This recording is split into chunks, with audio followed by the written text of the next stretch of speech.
Como ustedes saben, esta semana ha sido una semana social, particularmente enfocada a oportunidades. Hoy en la mañana el primer evento del señor presidente es con un conjunto de presidentes municipales en el marco de la relación entre el programa con los poderes locales, y he pedido hoy, invitado a Rogelio Gómez Hermosillo, al coordinador nacional del programa Oportunidades, para que nos plantee algunos puntos relacionados con este programa tan importante para este gobierno. Rogelio, por favor. Gracias. Muchas gracias, muy buenos días. En efecto, el día de hoy el señor presidente tiene un encuentro con más de 250 presidentes municipales provenientes de todo el país, en su mayoría de los estados con más pobreza, como Veracruz, Oaxaca, Puebla, el Estado de México, Michoacán, Chiapas, Guerrero, Tlaxcala, Hidalgo, San Luis Potosí, Yucatán, pero va a estar presente todo el país en el marco de un seminario internacional que realizamos el día de ayer junto con ellos, con el Programa de Naciones Unidas para el Desarrollo, a fin de fortalecer la coordinación de esfuerzos contra la pobreza entre los alcaldes, las autoridades municipales y el programa federal más importante, que es el programa Oportunidades. Oportunidades este año maneja un presupuesto, el presupuesto más grande de la Administración Pública Federal, un presupuesto de casi 33,000 millones de pesos, 32,800, ha crecido en la presente administración, arrancando en el año 2000 en 9,000 millones y ahora son 33,000, se han entregado recursos a las familias por más de 110,000 millones de pesos en este año, cifra que es 5 veces superior a lo que en estos 5 años, cifra que es 5 veces superior a lo que se entregó en el régimen anterior. Esto nos ha permitido aumentar la cobertura del programa a 5 millones de familias, 25 millones de personas, de mexicanos y mexicanas que viven en condición de pobreza extrema. Lo que hace el programa es entregar transferencias directas a las mujeres madres de familia de estos hogares en pobreza para aliviar su condición socioeconómica, mejorar su ingreso, pero sobre todo para garantizar que sus hijos permanezcan en la escuela, que los jóvenes sigan adelante hacia la secundaria, hacia la educación media superior y que asistan todos a las unidades de salud. Oportunidades tiene cobertura en el 100% de los municipios del país y en todas las entidades federativas, y la mayor parte de su cobertura, más de 2/3 partes, está en localidades pequeñas, rurales, las localidades aisladas que tienen menos de 2,500 habitantes. A nivel estatal, la cobertura se concentra en los estados con mayor pobreza, destacando Chiapas, donde 7 de cada 10 chiapanecos reciben el apoyo del programa Oportunidades, Oaxaca, donde es el 60%, Guerrero, que es la mitad de la población, y los estados de Veracruz, Yucatán e Hidalgo, donde también es casi la mitad de la población en su conjunto, es decir, son coberturas masivas a la población en todos los territorios, sobre todo en las localidades rurales más pequeñas. Termino diciéndoles, para proceder a sus preguntas, que este es un programa que ha recibido un gran reconocimiento internacional, básicamente porque su diseño combina el resultado de corto plazo de estar entregando recursos que alivian en parte la condición socioeconómica, con un resultado que tiene mucho más posibilidades de modificar las condiciones de la pobreza, que es mantener a los jóvenes acudiendo a la escuela, yendo hacia adelante, para que puedan después salir por sus propios medios, y esto se logra sabiendo que cuenta con un sistema de evaluación externa, independiente, por expertos nacionales e internacionales, que dan cuenta de los impactos en nutrición, en salud y en educación del programa. Yo creo que esto es lo más significativo. El encuentro del día de hoy muestra cómo Oportunidades trabaja en todo el territorio nacional y con la pluralidad geográfica, sociocultural, socioeconómica y por supuesto política de nuestro país. Es una demostración, pues, de cómo estamos trabajando con todas las autoridades del país, especialmente con los municipios de alta y muy alta marginación. Preguntas. Jorge Armando. Buenos días a los dos. ¿Cuáles son los mecanismos que tienen planteados llevar a cabo para que este programa se utilice bien durante el proceso electoral y no se desvíen recursos públicos? Sí, con mucho gusto, muchas gracias. Oportunidades garantiza que los recursos están blindados, en primer lugar porque quien los entrega no es ningún funcionario ni federal, pero mucho menos tampoco estatal o municipal, sino que se entregan a través de giros telegráficos y donde es posible a través de bancos como el Bansefi. Eso es lo primero. Lo segundo es que tiene un padrón muy claro, creado a base de las condiciones socioeconómicas de los hogares, un cuestionario muy detallado donde no hay ninguna intervención discrecional ni ningún tipo de palancas o gestoría. Y lo tercero, que es nuevo en esta administración y que es muy importante, es que hemos establecido muy claramente jornadas por la transparencia, llevando un mensaje muy preciso a la ciudadanía de que es un programa que no pertenece a partidos políticos, que ningún candidato puede utilizarlo y que se paga con los recursos de todos los mexicanos. Y esto ha dado muy buenos resultados en los procesos electorales locales que hemos tenido todos estos años, que han sido creo que más de 90 en todo el sexenio, y que ha garantizado que saber que el programa Oportunidades está blindado y funciona bien para la ciudadanía. Arturo. Sí, muy buenos días. Preguntarle, el presidente de la República anunció ayer un programa de pensiones para los adultos mayores. Se dice que se ocupará el padrón del programa Oportunidades justamente para poner en marcha este programa. Entonces me gustaría, si usted tuviera algunos detalles. Se dice que se otorgarán algo así como 700 pesos mensuales a las personas de más de 70 años, y que responden a las críticas. Ya algunas voces dicen por ahí que pues es una copia del proyecto que puso Andrés Manuel López Obrador en marcha aquí en la Ciudad de México, por favor. Bueno, lo que está definido es sí entregar alguna forma de pensión a adultos mayores. Está todavía en definición la cantidad, también dependerá de la aprobación presupuestal. Lo que sí le puedo decir es que si está hablando de utilizar el padrón de oportunidades, estamos hablando de un programa focalizado a hogares en extrema pobreza, es decir, a hogares que requieren este tipo de apoyos y que no tienen otra condición de ingreso. Más detalles quizá el doctor Rubén Aguilar pueda abundar sobre esto. Yo le aseguro que no es ninguna copia. Sí. ¿Sería usted tan amable de dar un panorama de los resultados que ha tenido este programa Oportunidades aquí en la capital y aquí en Sofreal, y cuáles son las zonas marginadas a donde más se ha destinado o se ha dirigido este programa? Oportunidades incorporó familias en zonas metropolitanas con más de 1 millón de habitantes el año pasado. Recientemente ha venido creciendo desde las pequeñas localidades rurales hacia las ciudades en el año 2002 y hacia las zonas metropolitanas en 2004. En el Distrito Federal incorporó 17,000 familias en las 6 delegaciones que tienen todavía algún perfil de localidades rurales, como son Xochimilco, Milpalta, Tláhuac, Coajimalpa, Magdalena Contreras, y me falta una, Xochimilco, Tláhuac y Milpalta. Bueno, esas.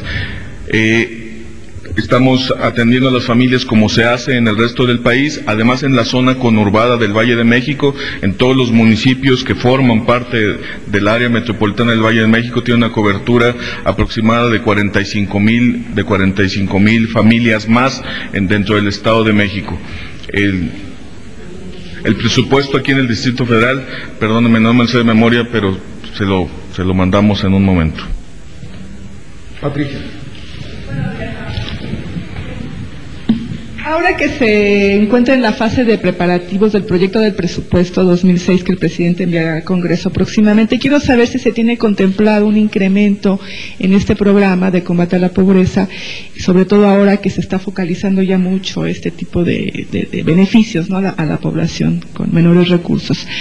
¿Tiene más o menos el dato de cuánto sería el incremento del presupuesto para el próximo año en el programa de oportunidades? Sí, en el programa de oportunidades estamos pensando presentar una propuesta de crecimiento para incorporar a 250,000 o 300,000 familias más, lo cual implicaría aumentar los recursos aproximadamente en 1,000 millones de pesos, que se combinarían entre lo que se requiere para estas familias y también la adecuación que permanentemente se hace para que ajustar los montos de los apoyos al Índice Nacional de Precios y Cotizaciones, porque las familias se incorporarían hasta el segundo semestre del año. Queremos garantizar que la incorporación de un crecimiento del programa Oportunidades sea después del mes de julio, porque siempre ha sido así, pero también porque queremos blindarlo. Yo creo que eso es lo más importante.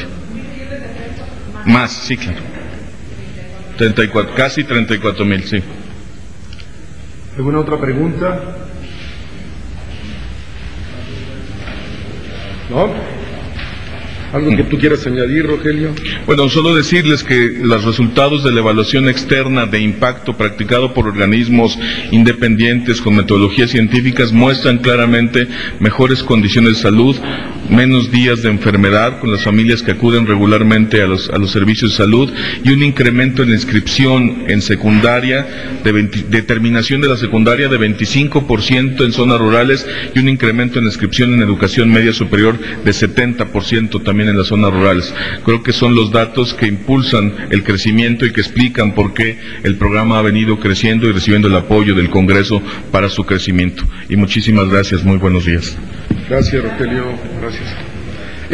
Existe un documento que se les va a entregar ahora que trae Rogelio con los números y los concentrados de la información, ¿no?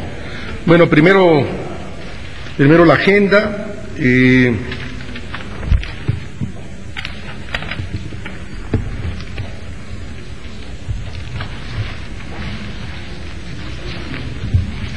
Hoy a las 9:10 de la mañana, el presidente saldrá de Los Pinos a Palacio Nacional, donde a las 9:30 participará en el evento Oportunidades para el Desarrollo Local. El presidente hará un reconocimiento a la labor de los gobiernos locales, en especial de los presidentes municipales, como actores decisivos en el desarrollo de las comunidades, con programas como Oportunidades, Arranque Parejo en la Vida, Microregiones, Seguro Popular. Este gobierno ataca el círculo vicioso de la pobreza. En este esfuerzo, la coordinación entre los tres ámbitos de gobierno ha sido indispensable para atender las necesidades primordiales de millones de familias que viven en pobreza extrema. El combate a la pobreza extrema es un trabajo en equipo que no admite etiquetas partidistas ni fines electorales. Después de este evento, a las 10:30, el presidente regresa a Los Pinos para encabezar el Día Internacional de la Juventud, que se llevará a cabo en el Salón López Mateos a las 11 de la mañana. El primer mandatario hará entrega de recursos económicos para financiar iniciativas de jóvenes mexicanos a través del programa de apoyo a proyectos juveniles. Asimismo, va a anunciar la creación de una comisión intersecretarial que definirá y dará seguimiento a las prioridades y políticas públicas enfocadas al sector de los jóvenes. Después el presidente tiene una serie de actividades de carácter privado y termina su agenda el día de hoy hacia las 4 o 5 de la tarde. Seguramente se trasladará al rancho después. Patricia.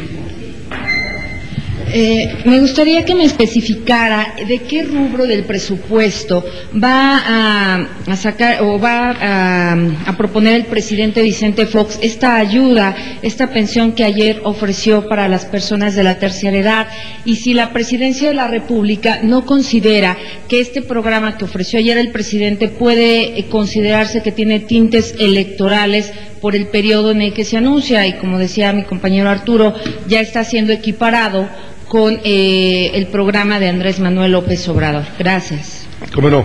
Ayer en su intervención el presidente se refirió al caso de los adultos mayores en dos dimensiones. Por un lado, la necesidad de una política económica que evite la inflación, que es probablemente uno de los mayores daños que recibe los recursos de cualquier persona, más las personas en extrema pobreza o en pobreza. Entonces habló de seguir controlando la inflación como una medida de mantener la capacidad adquisitiva del salario. Esa fue una dimensión del discurso de ayer. Y de otro lado, de manera textual, leo, al referirse al punto de las pensiones, el presidente dijo, y cito, como digo, de manera textual: vamos a tomar la agenda que nos presente el Consejo Coordinador Interinstitucional y quiero proponer a ellos que elaboremos con detalle una propuesta que tenga que ver con el retiro, que tenga que ver con la pensión de los adultos mayores del país, sobre todo todas y todos aquellos de menor ingreso y de condición más difícil. Fue la parte del texto donde el presidente de manera particular se refirió al ámbito de las pensiones. Es un proyecto que lo ha anunciado en otras ocasiones. Jorge Armando me ha preguntado sobre el mismo.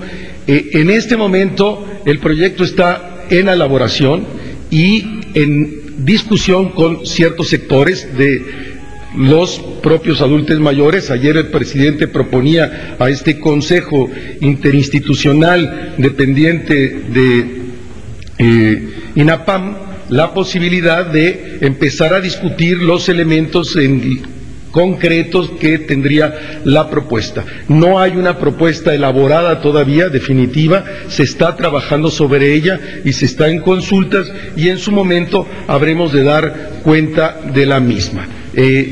Puedo asegurarles de antemano, como ha sido política de este gobierno, que en todo caso no será un programa con corte electoral o electorero.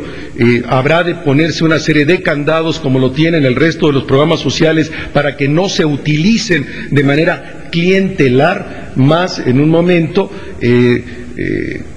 donde el país entrará en un proceso electoral en torno a la sucesión del 2006. Está inspirado en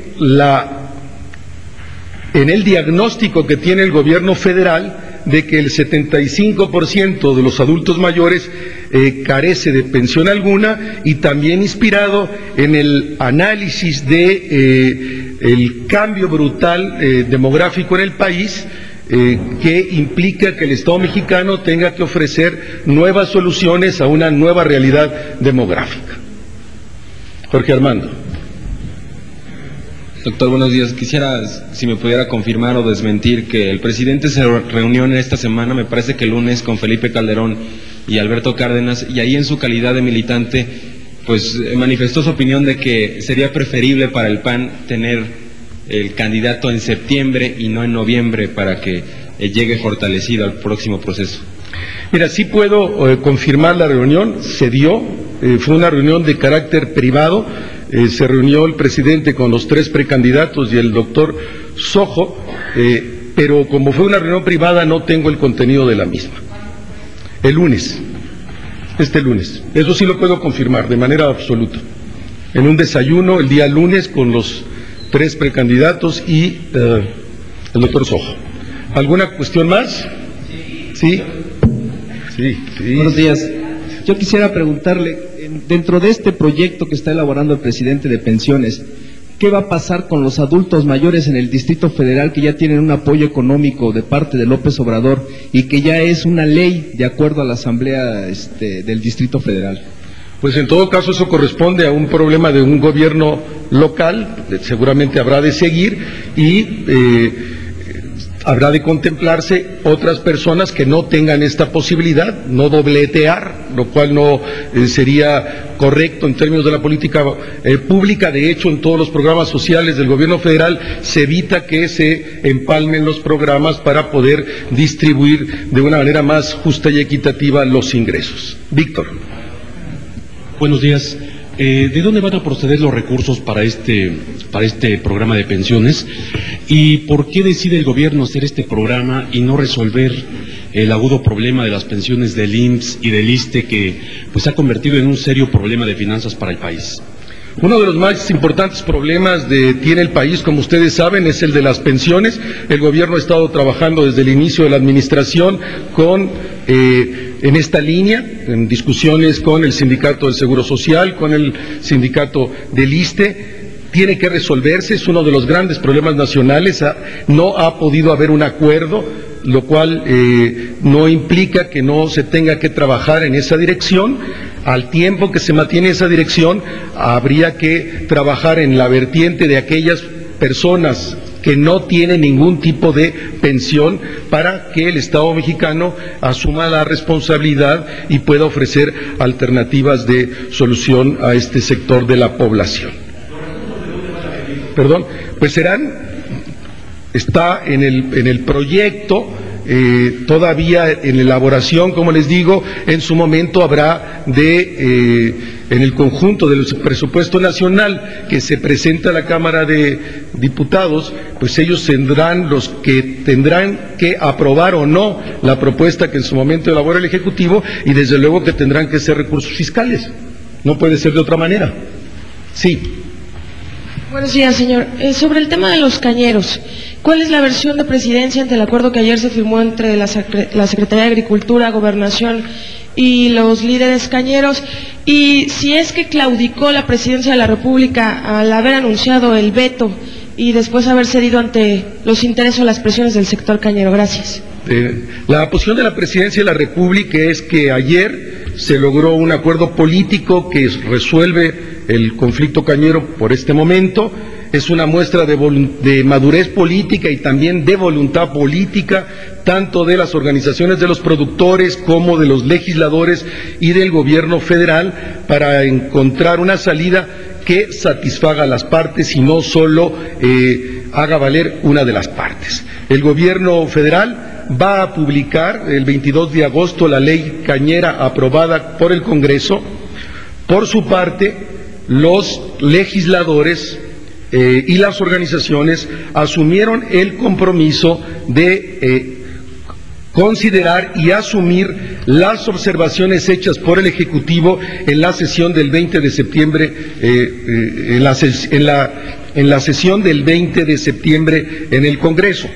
Los cañeros han levantado el plantón que sostenían en la Ciudad de México y regresado a sus lugares de origen, y la solución acordada entre las partes permitirá garantizar los intereses de los productores, pero también fortalecer la competitividad de la industria. Resumo, no, para el gobierno de la República de ninguna manera se trata de un fracaso, se trata de un triunfo del diálogo, de la capacidad de negociación de los diversos actores involucrados. La ley habrá de publicarse, pero inmediatamente después habrá posibilidad de ser modificada en términos del acuerdo que se logró entre las organizaciones y la Zagarpa. Sí. Y luego Patricia, perdón. Sí, doctor Aguilar, Sara, Carmen. Sí. Pregunto a la presidencia, ¿cómo explicarse o cómo explicarle a los mexicanos que diario se habla de una lucha muy fuerte por parte del gobierno federal contra la delincuencia, el narcotráfico, la violencia, el crimen organizado, y no se puede resolver el problema de las muertas de Ciudad Juárez? En el marco de lo que ayer explicaba, el presidente de la República fijó con mucha claridad su posición el día de ayer, la necesidad que tenemos el conjunto de la sociedad de resolver ese dramático, trágico problema del feminicidio en Ciudad Juárez, y por desgracia no solo en Ciudad Juárez, sino en otros lugares del país. Habla de el 60 o el 70% de los casos son al interior del seno familiar, de una violencia intrafamiliar, que habla de una cultura de violencia y de machismo de esta sociedad, que tiene que ser superado no solo otra vez con la acción del gobierno, que también tiene que darse, sino desde el interior de la familia, desde el interior de la cultura nacional, que debe rechazar el machismo, la violencia intrafamiliar. Y al tiempo que hay que combatir al crimen organizado, hay que hacer frente también a estos problemas trágicos que no deberían de existir, como el de Ciudad Juárez. Sara, Carmen, Patricia, Carlos. Sí, Rubén, buenos días. ¿Cómo va el orden? Dos cosas. Quisiera saber, por un lado, si el hecho de que no se haya informado en su momento de la reunión del presidente con los precandidatos significa que son reuniones en lo obscurito, secretas. Si bien tú has dicho que se tratan de reuniones privadas, bueno, pues se informa que es una reunión privada y punto, ¿no? Entonces, ¿cuál fue el motivo de no informarse nada en su momento? Y por otro lado, nada más preguntarte si el presidente estará participando el domingo en alguna carrera, algo que hará ahí en Guanajuato. No, Sara, no se trata de una reunión en oscurito, sí de una reunión privada. El mismo día de hoy hay 4 reuniones privadas, que son reuniones privadas, No secretas, pero sí privadas, y también debe ser protegida la otra parte en la reunión. No es una reunión en lo oscurito, se hizo público, yo puedo confirmar que se dio la reunión como lo acabo de señalar. De esta actividad de la carrera, es la carrera esa de San Cristóbal que hay todos los años, no sé, lo pregunto y se los informo por la vía de Jorge Camargo, ahorita le hablo al presidente y le pregunto. Pero ¿por qué no ven si no en la agenda privada los nombres que se reúne con... ¿No da para malas especulaciones? Bueno, si en algunos momentos que considero que no hay ninguna complicación de hacer pública esas reuniones privadas y que no implican ningún problema de ninguna índole, lo hago público, pero no es una decisión mía. Es a mi propio criterio y lo asumo en mi condición de vocero cuando hago público unas cosas privadas y otras no. ¿Implicaba problema reunirse con los precandidatos? ¿Perdón? ¿Implicaba algún problema reunirse con los precandidatos? No creo, en su condición de miembro de su partido tiene derecho de reunirse con sus candidatos. ¿De qué discuten en esa reunión? No tengo yo información. Carmen. Gracias, doctor. Buenos días. De acuerdo con un documento dado a conocer por el Departamento de Estado de Estados Unidos, se hace un llamado, una exigencia, una advertencia al Gobierno de México para que se modernice el sistema de justicia, para que se abata la corrupción, obviamente relacionado con el asunto del crimen organizado y el combate al lavado de dinero, entre otras cosas. Esta es una actualización que hace el Departamento de Estado sobre la situación en este tema. Con México quisiera saber qué responde la Presidencia de la República. Reconocemos algunos de los problemas que se plantean en el texto, y el texto desde nuestro punto de vista tiene diversas lecturas, por lo menos dos lecturas, de alguna manera en los puntos que se insisten en la publicación que hoy lo trae, pero también, y leo textual el texto del Departamento de Estado, bajo el gobierno del presidente Fox, México ha realizado un intenso esfuerzo antidrogas que ha producido la captura de figuras principales de los carteles de las drogas y ha asegurado grandes cantidades de droga ilícita y otros recursos criminales. La PGR y la Sedena reforzaron sus instituciones e identificaron y desterraron la corrupción en varias de sus áreas. Ellos realizan una sólida erradicación de cultivos de marihuana y goma de opio. Este compromiso para combate al narcotráfico en todas sus formas ha llevado a la cooperación bilateral de la desconfianza mutua a una cooperación sin precedentes. Si yo hubiera hecho las 8, hubiera tomado esta última, pero bueno, el periódico tomó otra, tiene todo su derecho. Son dos caras de una misma realidad. Hay un reconocimiento de lo mucho que este gobierno ha hecho por el combate al narcotráfico, de elevar los niveles de cooperación a límites sin precedentes, y al mismo tiempo existen otros problemas que somos conscientes y estamos juntos resolviéndolos. Pero habrá alguna respuesta en el marco de este reclamo. Se está haciendo un reconocimiento, pero se está haciendo un reclamo. No habrá una respuesta más que la de seguir trabajando juntos, que este es un problema que implica la acción decidida del gobierno de Estados Unidos y de México, y hay un conjunto de estructuras binacionales que trabajan en esa dirección. Seguiremos trabajando juntos en esa dirección. Patricia. También el Departamento de Estado observa algo que todo el mundo ya sabe, que México necesita reformar su sistema de justicia penal. Yo quiero conocer en este momento cómo está la negociación, si es que la hay, con el Congreso de la Unión para que se apruebe de una vez por todas esta ley, esta propuesta de ley de justicia penal, que parece que está durmiendo el sueño de los justos.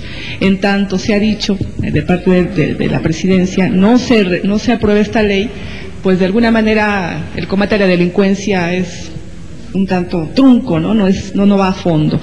¿Quién está negociando, doctor, con el legislativo? Si es que hay esa negociación, ¿cómo va el avance de esa negociación? ¿Hay un retroceso? ¿Cómo se está evaluando?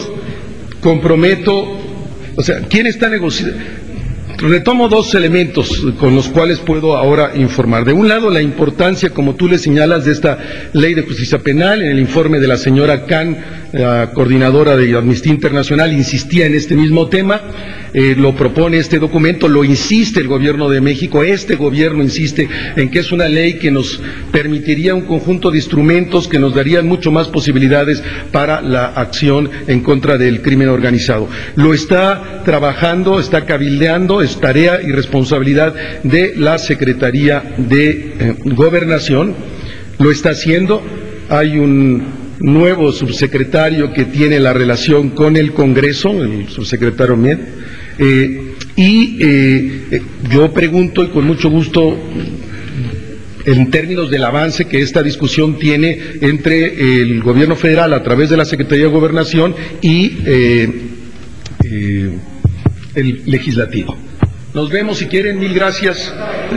Tengo una reunión, se me hizo tarde, de favor. Lo investigo lo de la carrera, si los paso ahorita, ¿no? De verdad. En este momento.